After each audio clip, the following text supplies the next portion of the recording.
the case, and this is practically speaking, is that it is not at all unreasonable to think of God the Father as the spirit that arises from the crowd that exists into the future, right? And we talked about that in relationship to the idea of sacrifice, at least a little bit, or we're going to. You make sacrifices in the present so that the future is happy with you. And the question is, what is that future that would be happy with you?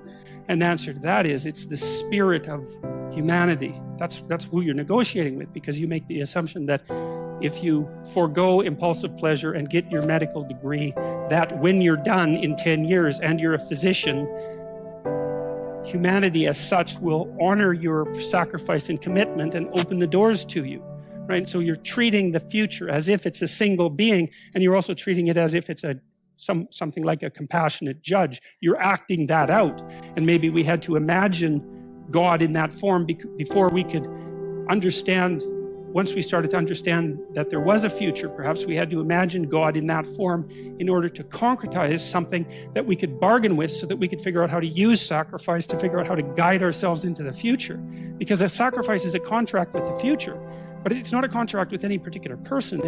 It's a contract with the spirit of humanity as such. It's something like that.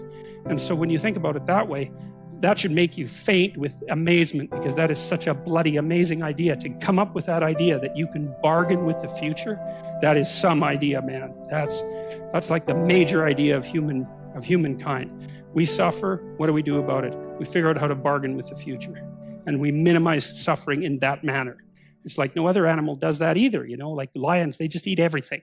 I think a wolf can eat 40 pounds of meat in a single sitting. Right? It's like there's some meat, eat it. It's like not like save some mammoth for tomorrow. That's not a wolf thing, man. That's a human thing, and that might mean you have to be hungry today. Or maybe you're a farmer, you know, several thousand years ago, 6,000 years ago or so, when agriculture first got going, and you're starving to death, waiting for the spring planting, and you think we bloody well better not eat those seeds.